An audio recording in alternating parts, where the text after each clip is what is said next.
दर्शक बंधु यही गुरुत्वपूर्ण कथागुड़िक टिके ध्यान देकी शुणु। 1 नंबर, जो स्त्री नित्य सकाळु उठी स्नान करी सूर्य देवता माता तुलसी एवं देवादेवींकर जल अर्पण करिथाए ସେହି ଘରକୁ ସୁଖ ସମୃଦ୍ଧି ଆସିଥାଏ। ମନେ ରଖିବେ, ଘରେ ସୁଖ ଶାନ୍ତି ବଜାୟ ରହିଥାଏ। ସେହି ଘରେ କେବେ ବି କୌଣସି ପ୍ରକାରର ଅଭାବ ଦେଖାଦିଏ ନାହିଁ। 2 ନମ୍ବର, ଯେଉଁ ପୁରୁଷ ଲୋକଙ୍କ ମଥାରେ କୌଣସି ଦାଗ ରହିଥାଏ ସେମାନଙ୍କୁ ଜୀବନରେ ଯେକୌଣସି ସଫଳତା ପ୍ରାପ୍ତ କରିବା ପାଇଁ ବହୁତ ସଂଘର୍ଷ କରିବାକୁ ପଡ଼ିଥାଏ। 3 ନମ୍ବର, ଯେଉଁ ଲୋକ ସକାଳୁ ସନ୍ଧ୍ୟା ପର୍ଯ୍ୟନ୍ତ ଶୋଇଥାନ୍ତି ସେମାନଙ୍କ ଘରେ କେବେ ବି ମା ଲକ୍ଷ୍ମୀ ବାସ କରନ୍ତି ନାହିଁ। ସୂର୍ଯ୍ୟୋଦୟରୁ ସୂର୍ଯ୍ୟାସ୍ତ ପର୍ଯ୍ୟନ୍ତ ଶୋଉଥିବା ବ୍ୟକ୍ତିଙ୍କ ଘରେ ସର୍ବଦା ଦାରିଦ୍ରତା ଏବଂ ସଙ୍କଟ ଦେଖା ଦେଇଥାଏ। 4 ନମ୍ବର, ଯେଉଁ ଲୋକ ଆବଶ୍ୟକତା ଠାରୁ ଅଧିକ ଭୋଜନ କରିଥାନ୍ତି ସେମାନେ ସର୍ବଦା ଦରିଦ୍ର ରହିଥାନ୍ତି। ଏହାଛଡ଼ା ସେମାନେ ସର୍ବଦା ଅସୁସ୍ଥ ମଧ୍ୟ ରହିଥାନ୍ତି। ସେଥିପାଇଁ କୁହାଯାଏ ଯେ କୌଣସି ବି ଜିନିଷ ଆବଶ୍ୟକତା ଠାରୁ ଅଧିକ ଗ୍ରହଣ କରିବା ହାନିକାରକ ହୋଇଥାଏ। 5 ନମ୍ବର, ତୁଳସୀ ଗଛ ଲଗାଇଲେ କଦାପି କୌଣସି ନକାରାତ୍ମକ ଶକ୍ତି ଆସେ ନାହିଁ। ଏହା ସହିତ ଭଗବାନ ବିଷ୍ଣୁ ଏବଂ ମାତା ଲକ୍ଷ୍ମୀଙ୍କର ଆଶୀର୍ବାଦ ସବୁବେଳେ ରହିଥାଏ। ସେଥିପାଇଁ ତୁଳସୀଙ୍କୁ ନିୟମିତ ପୂଜା କରିବା ଉଚିତ। 6 ନମ୍ବର, ତୁଳସୀର ନିୟମିତ ପୂଜା ବିଶେଷ ଫଳାଫଳ ଦେଇଥାଏ। ଏକ ପରିଷ୍କାର ତମ୍ବା କିମ୍ବା ରୂପା ପାତ୍ରରେ ପାଣି ନିଅନ୍ତୁ ଏବଂ ତୁଳସୀ ମୂଳରେ ଧୀରେ ଧୀରେ ଢାଳନ୍ତୁ। ଏଥିସହିତ ତୁଳସୀ ମନ୍ତ୍ର ଜପ କରନ୍ତୁ। 7 ନମ୍ବର, ଯେଉଁ ରାସ୍ତାରେ ଆପଣ ଏକୁଟିଆ ରହିଯାଉଛନ୍ତି ତେବେ ବୁଝିନିଅନ୍ତୁ ଆପଣଙ୍କ ସଠିକ୍ ରାସ୍ତାରେ ଚାଲୁଛନ୍ତି। ସତ୍ୟର ରାସ୍ତା ତ କଣ୍ଟକିତ ହୋଇଥାଏ ଏବଂ ସତ୍ୟତାର ରାସ୍ତାରେ କେହି ସାଥିରେ ନଥାନ୍ତି। 8 ନମ୍ବର, ଜୀବନରେ କେବଳ 2 ଜଣ ଲୋକ ଅସଫଳ ହୁଅନ୍ତି। ଜଣେ ସିଏ ଯିଏ କେବଳ ଚିନ୍ତା କରେ କିନ୍ତୁ କାର୍ଯ୍ୟ କରେ ନାହିଁ, ଆଉ ଜଣେ ସିଏ ଯିଏ କାର୍ଯ୍ୟ କରେ କିନ୍ତୁ ଚିନ୍ତା କରେ ନାହିଁ। 9 ନମ୍ବର, ଘରେ ଅଧିକ ପୁରୁଣା ଜୋତା ଚପଲ ରଖିବା ଉଚିତ ନୁହେଁ। ଏହାଦ୍ୱାରା ଅଶୁଭତ୍ୱ ବୃଦ୍ଧି ହୋଇଥାଏ ଏବଂ ଜୋତା ଚପଲ ଏଠି ସେଠି ପକାଇବା ଦ୍ୱାରା ଶନିଙ୍କର ଖରାପ ପ୍ରଭାବ ପଡ଼ିବା ସହିତ କଳହ ବୃଦ୍ଧି ହୋଇଥାଏ। 10 ନମ୍ବର, ଘରେ ପାଣିର ଅଯଥା ଖର୍ଚ୍ଚ କରିବା ଉଚିତ ନୁହେଁ କିମ୍ବା ଅପବ୍ୟୟ କରିବା ଅନୁଚିତ।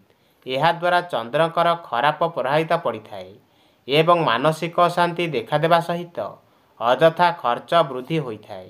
11 ନମ୍ବର, ଶୋଇବା ଖଟ ଉପରେ ବସି ବସି ଖାଦ୍ୟ ଖାଇବା ଏକ ଖରାପ ଅଭ୍ୟାସ ହୋଇଥାଏ। ଏହାଦ୍ୱାରା ଘରେ ସୁଖ ଶାନ୍ତି ଭଙ୍ଗ ହେବା ସହିତ କରଜର ଭାର ବୃଦ୍ଧି ହୋଇଥାଏ। 12 ନମ୍ବର, ରାତିରେ ଦହି ସେବନ କଲେ ଥଣ୍ଡା, ଖାସ, ଏସିଡ଼ିଟି ଏବଂ ପାଚନ ସମ୍ବନ୍ଧିତ ସମସ୍ୟା ହୋଇଥାଏ। ସେଥିପାଇଁ ରାତିରେ ଦହି ଖାଇବାରୁ ବଞ୍ଚିକି ରୁହନ୍ତୁ। 13 ନମ୍ବର, ଘର ଏବଂ ଘରର ଚତୁଃପାର୍ଶ୍ୱକୁ ସଫା ରଖିବା ଆବଶ୍ୟକ।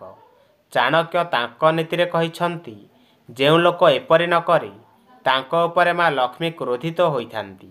ସମାଜରେ ଏପରି ଲୋକଙ୍କୁ ମାନ ସମ୍ମାନ ମିଳିନଥାଏ। 14 ନମ୍ବର, ଭଗବାନ କହିଛନ୍ତି, ତୁମେ କାହାକୁ ଦୁଃଖ ଦେଇ ମୋ ପାଖରୁ ସୁଖର ଆଶା କର ନାହିଁ। ଆଉ ଯଦି କାହାକୁ ମୁହୂର୍ତ୍ତକ ପାଇଁ ଖୁସି ଦେଇଛ ତେବେ ତୁମେ ଦୁଃଖର ଚିନ୍ତା କର ନାହିଁ। 15 ନମ୍ବର, ଯେଉଁ ପୁରୁଷ ଲୋକଙ୍କ ମଥା ଚଉଡ଼ା ହୋଇଥାଏ ଅଥବା 4 ଆଙ୍ଗୁଳିରୁ ଅଧିକ ହୋଇଥାଏ ସେମାନେ ଭାଗ୍ୟଶାଳୀ ପୁରୁଷ ହୋଇଥାନ୍ତି। 16 ନମ୍ବର, ଯେଉଁ ସ୍ତ୍ରୀ ନିତ୍ୟ ନିଜ ସ୍ୱାମୀର ଚରଣ ଛୁଇଁଥାଏ ଏବଂ ରାତିରେ ଶୋଇବା ପୂର୍ବରୁ ନିଜ ସ୍ୱାମୀର ଗୋଡ଼ ଦବାଇଥାଏ ସେହି ସ୍ତ୍ରୀ ସମସ୍ତଙ୍କର ଅତ୍ୟନ୍ତ ପ୍ରିୟ ହୋଇଥାଏ। ସେହି ସ୍ତ୍ରୀ ଅତ୍ୟନ୍ତ ଭାଗ୍ୟଶାଳୀ ହୋଇଥାଏ। 17 ନମ୍ବର, କେଶ ଉପୁଡ଼ୁଥିଲେ ଲୁଣ ଗୁଣ୍ଡ ଏବଂ ଦୁଦୁରା ପତ୍ର ରସ 7 ଦିନ ଲେଖାଏଁ ମୁଣ୍ଡରେ ଲଗାନ୍ତୁ। 18 ନମ୍ବର, ସକାଳୁ ପ୍ରଥମ କୁଳୁକୁଚା ପାଣିରେ ଆଖି ଧୋଇଲେ ମନେ ରଖିବେ କୌଣସି ଆଖି ରୋଗ ରହିବ ନାହିଁ। 19 ନମ୍ବର, ରାତିରେ ଶୋଇବା ସମୟରେ 2ଟି କର୍ପୂର ଖଣ୍ଡକୁ ଘିଅରେ ବୁଡ଼ାଇ ଜାଳିବା ଦ୍ୱାରା ନକାରାତ୍ମକ ଶକ୍ତି ଦୂର ହୋଇଥାଏ ଏବଂ ଋଣ କରଜରୁ ମଧ୍ୟ ମୁକ୍ତି ମିଳିଥାଏ। 20 ନମ୍ବର, ପ୍ରତ୍ୟେକ ମଙ୍ଗଳବାର ଏବଂ ଶନିବାର ଦିନ ହନୁମାନଙ୍କୁ ତୈଳ ଏବଂ ସିନ୍ଦୁର ଅର୍ପଣ କରିବା ଦ୍ୱାରା ଓ ହନୁମାନ ଚାଳିଶା ପାଠ କରିବା ଦ୍ୱାରା କରଜରୁ ଶୀଘ୍ର ମୁକ୍ତି ମିଳିଥାଏ। 21 ନମ୍ବର, ପ୍ରତ୍ୟେକ ବୁଧବାର ସକାଳୁ ଖାଲି ପେଟରେ ଗାଈକୁ ଘାସ ଖାଇବାକୁ ଦେବା ଦ୍ୱାରା ଋଣ ଏବଂ ଧାର କରଜରୁ ଶୀଘ୍ର ମୁକ୍ତି ମିଳିଥାଏ। 22 ନମ୍ବର, 5ଟି ଲାଲ ଗୋଲାପ ଫୁଲକୁ ଆଣି ଗାୟତ୍ରୀ ମନ୍ତ୍ର 21 ଥର ପଢ଼ି ତାକୁ ଧଳା କପଡ଼ାରେ ବାନ୍ଧି ଯଦି ନଦୀରେ ପ୍ରବାହିତ କଲେ ସମସ୍ତ କରଜରୁ ଶୀଘ୍ର ମୁକ୍ତି ମିଳିଥାଏ। 23 ନମ୍ବର, କେବେ ବି ଭାଙ୍ଗି ଯାଇଥିବା ବାସନରେ ମନେ ରଖିବେ, କେବେ ବି ଭାଙ୍ଗି ଯାଇଥିବା ବାସନରେ କିମ୍ବା ଭଲ ଭାବେ ସଫା ହୋଇନଥିବା ବାସନରେ ଖାଦ୍ୟ ଖାଇବା ଉଚିତ ନୁହେଁ। ଏହାଦ୍ୱାରା ଦରିଦ୍ରତା ଆସିଥାଏ। 24 ନମ୍ବର, କେବେ ବି ଅନ୍ୟମାନଙ୍କ ପାଇଁ ରହିଥିବା ଖାଦ୍ୟ ଖାଇବା ଉଚିତ ନୁହେଁ କିମ୍ବା ପାଖରେ ଥିବା ଯେକୌଣସି ପ୍ରାଣୀଙ୍କୁ ଭୋକିଲା ରଖି ଖାଦ୍ୟ ଖାଇବା ଦ୍ୱାରା ଅମଙ୍ଗଳକାରୀ ହୋଇଥାଏ। 25 ନମ୍ବର, ଗୋଟିଏ ଘରେ ଏକରୁ ଅଧିକ ସ୍ଥାନରେ ମନେ ରଖିବେ ଠାକୁର ଘର କରିବା ଉଚିତ ନୁହେଁ। ଏହାଦ୍ୱାରା ଅମଙ୍ଗଳକାରୀ ହୋଇଥାଏ। ପରିବାର ଲୋକଙ୍କର ମାନସିକ, ଶାରୀରିକ ଏବଂ ଆର୍ଥିକ ସମସ୍ୟା ଦେଖା ଦେଇଥାଏ। 26 ନମ୍ବର, ସ୍ୱାମୀ ସ୍ତ୍ରୀ ଶୋଇବା ଘରେ ପ୍ରଜାପତିମାନଙ୍କର ଫଟୋ ଲଗାଇବା ଦ୍ୱାରା ଶୁଭ ହୋଇଥାଏ ଏବଂ ସମ୍ପର୍କରେ ଘନିଷ୍ଠତା ଆସିବା ସହିତ ମଧୁର ସମ୍ପର୍କ ସ୍ଥାପନ ହୋଇଥାଏ। 27 ନମ୍ବର, କେବେ ବି ଅନ୍ୟମାନଙ୍କ ସହିତ କଥା ହେଲାବେଳେ ବଡ଼ ପାଟି କରି କଥା ହେବା ଉଚିତ ନୁହେଁ। ଏହାଦ୍ୱାରା ଗ୍ରହ ଦୋଷ ଦେଖା ଦେଇଥାଏ ଏବଂ ମାନସିକ ସମସ୍ୟା ବୃଦ୍ଧି ହେବା ସହିତ କାର୍ଯ୍ୟ ଅସଫଳ ହୋଇଥାଏ। 28 ନମ୍ବର, ଶାସ୍ତ୍ର ଅନୁସାରେ ଗୁରୁ ଗୁରୁଜନ ଲୋକମାନଙ୍କୁ ସମ୍ମାନିତ କରିବା ସହିତ ସେବା ସୁତୁରା କରିବା ଦ୍ୱାରା ଆୟୁ, ବିଦ୍ୟା, ବଳ ଏବଂ ଯଶ ବୃଦ୍ଧି ହୋଇଥାଏ। 29 ନମ୍ବର, ଯେଉଁ ସ୍ତ୍ରୀ ଘରେ ଥିବା ସତ୍ତ୍ୱେ ବି ଘର ଅପରିଷ୍କାର ରହିଥାଏ, ଘରେ ବୁଢ଼ିଆଣୀ ଜାଲ ରହିଥାଏ, ଘର ସାମ୍ନାରେ ନାଳ ନର୍ଦ୍ଦମା ରହିଥାଏ, ସେହି ଘରକୁ ମାତା ଲକ୍ଷ୍ମୀ କେବେ ବି ବାସ କରନ୍ତି ନାହିଁ। ସେହି ଘରକୁ ସୁଖ ସମୃଦ୍ଧି ଆସିବ ନାହିଁ। ଏପରି ସ୍ତ୍ରୀ ଘରକୁ ଆଣିଲେ ଘରକୁ ଦୁଃଖ କଷ୍ଟ ଆସିଥାଏ।